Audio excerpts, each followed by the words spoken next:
Ya está planteado el tema para la jornada de hoy, este programa número 6 de este ciclo 2013 de local, actividad económica, y para ello hemos invitado a Armando Becerra, secretario del CESIS, Centro Empresario Comercial, Industrial y de Servicios, Marcos Yedro, presidente de la Cámara de Almaceneros, y Héctor Alignani, consultor de empresas. Empresario, muy buenas noches, un gusto de recibirlo aquí.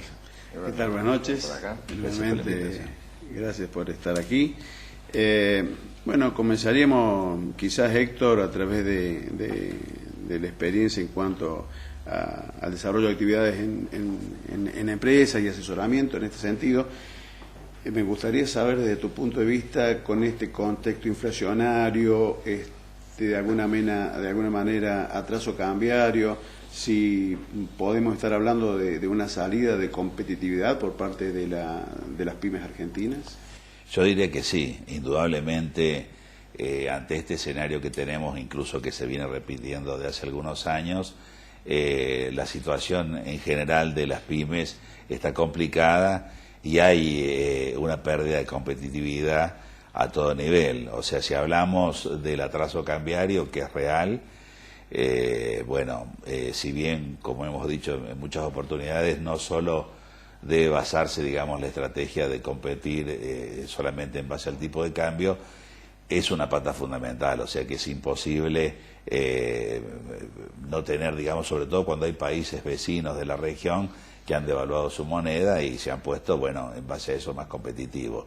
Por otro lado, la inflación, que es el grave problema que enfrentamos en Argentina, no solamente a nivel pyme, sino a todo nivel sociedad, porque destruye salarios, todo, hace complicado esta escalada, esta carrera que hay, digamos, por un lado, una genuina búsqueda de mejorar el salario nominal de los trabajadores para casualmente que su salario real sea mejor, y por otra parte el problema de las empresas de no poder trasladar a sus costos todos estos insumos, estos incrementos, no solamente en los salarios, sino en los costos de insumos y demás, ¿no?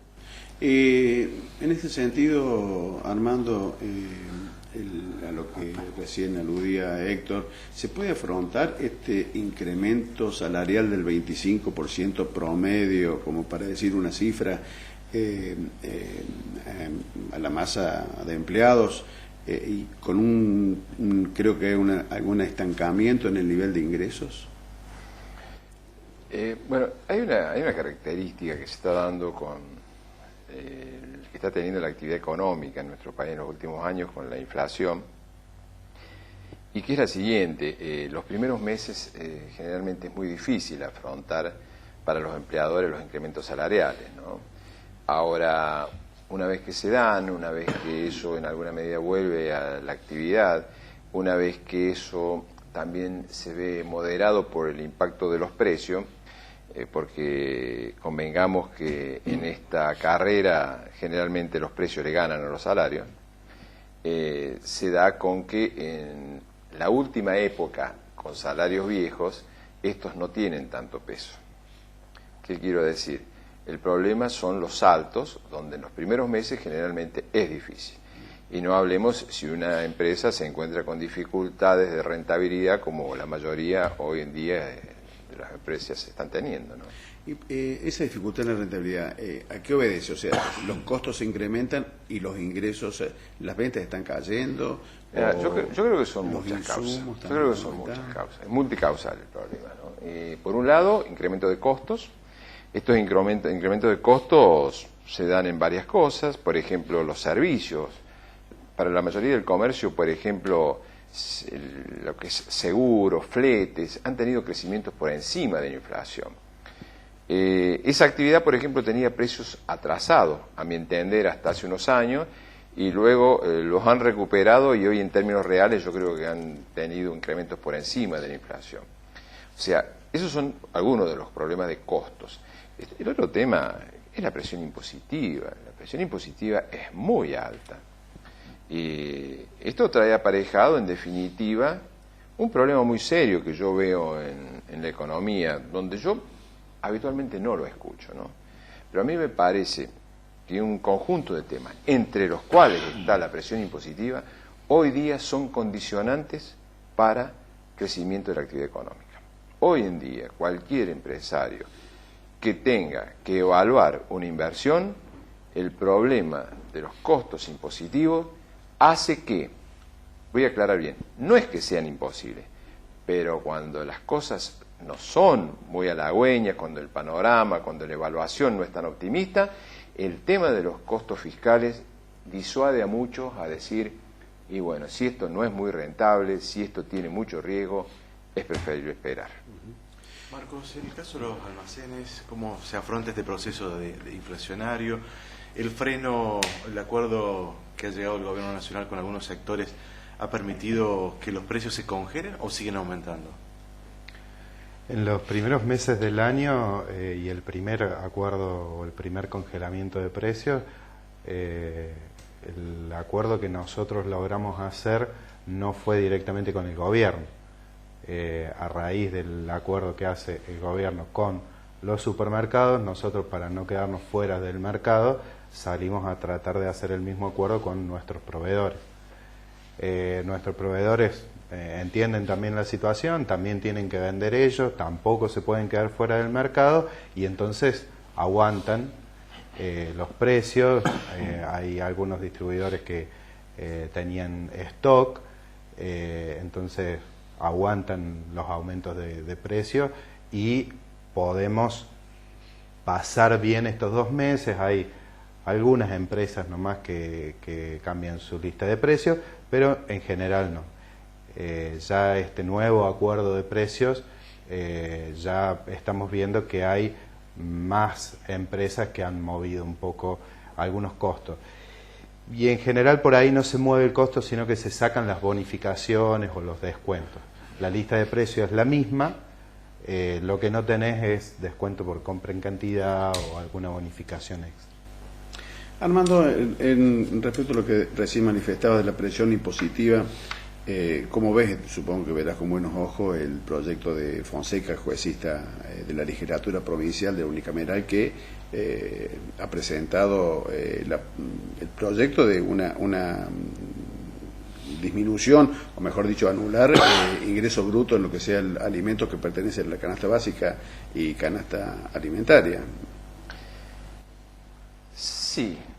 Porque de alguna manera también está relacionado con lo que pide la SOT a nivel nacional, que bajen el IVA. Creo que puede ser una iniciativa. Ahora, yo te la definiría así a simple vista como una cuestión aislada, un paliativo, indudablemente que puede ser bueno para los cordobeses que tienen que gastar buena parte de sus ingresos en alimentos. Eso está bien, va a impactar, eso me parece bien.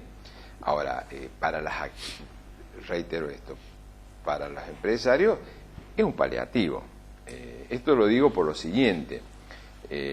Muchos estudios indican de que la presión impositiva más alta se recibe desde la nación, lo sigue bastante lejos las provincias y por último los municipios. Por eso te digo que un proyecto de este tipo, bueno, es un paliativo para la canasta de los cordobeses. Pero en este marco de vorágine de incremento de precio, hoy día con un paliativo algo frenada, es una cosa que sí, es un buen dato, pero si fuera una tendencia podría ser, como hace por ejemplo países como Brasil, donde hay claros incentivos a la actividad, al consumo, con algunas bajas de impuestos, como están ocurriendo en los últimos años. Por ejemplo, en la industria automotriz se ha renovado la disminución de algunos de los impuestos que caían sobre esa industria. O sea, bueno, también después está el problema de las finanzas públicas, ¿no? O sea, cómo el Estado suple esta falta de ingreso o cómo ajusta los egresos. Bueno, es un tema que está en relación con lo que nosotros vemos que es la creciente participación del Estado en la actividad general en el país. Pero cada vez hay más impuestos, diríamos, crecen inclusive la participación del Estado en todo lo que sean las actividades, incluso las económicas, es cada vez más grande. Eso hay datos y estudios que lo están certificando, ¿no? El gasto sobre el total del gasto que hay en el país es cada vez más alto. El porcentaje del Producto Bruto que, por ejemplo, representa la recaudación impositiva es mucho más alto, está creciendo de una manera desaforada. Y bueno, este es uno de los problemas que constriñen a la actividad económica, esto se sabe. Así es.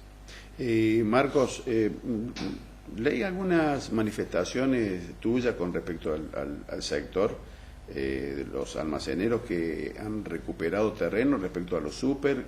La llegada de estos grandes mayoristas es como que de alguna manera le ha facilitado llegar a precios de góndola menores a los que las grandes superficies ofrecen. Ha cambiado la forma de trabajo. Los grandes mayoristas sí han logrado que el almacenero salga de su lugar de trabajo y vaya a buscar precios. No sé si por la necesidad de venta o qué, arreglando algunas cantidades podés conseguir un descuento bastante importante. Y el almacenero también ha entendido que ese descuento que consigue en el mayorista lo tiene que trasladar al público, pues si no se queda afuera del mercado. ¿Y hacen algún pool, o sea, actúan conjuntamente, alguna asociatividad para hacer las compras que les facilite, digamos, en cuanto a la escala, conseguir mejores precios de los almaceneros? ¿O cada uno individualmente? Cuando empezamos a trabajar, empezamos con eso y después se nos complicó con la facturación, porque al no tener nosotros un quit como cámara, el mayorista tenía que facturar a cada uno de los almaceneros y se le ponía un poco cuesta arriba. Y bueno, justamente también se dio la llegada de estos supermercados, estos mayoristas grandes, que también le dan al almacenero la posibilidad de ir solo y negociar un buen precio. Nosotros consideramos que está bueno la compra, está bueno comprar barato, pero también hay que venderlo. Y también hay que saber venderlo. Por eso nosotros iniciamos un proyecto también de ofertas en conjunto, vinculadas con los mayoristas, y eso nos posibilitó entrar un poco más en los barrios. Héctor, últimamente ha habido una intención por parte del gobierno de ampliar las importaciones a algunos productos denominados premium. ¿Qué te merece, en tu opinión, si esto puede ser como esgrime a mi criterio creo que no, para combatir la inflación, o es contraproducente en cuanto al objetivo de incrementar la producción nacional? ¿Cómo lo ves a esto? Héctor, respondemos después de la pausa, ¿te parece? Bueno, cómo no. Marcamos la primera pausa comercial de este programa de Local.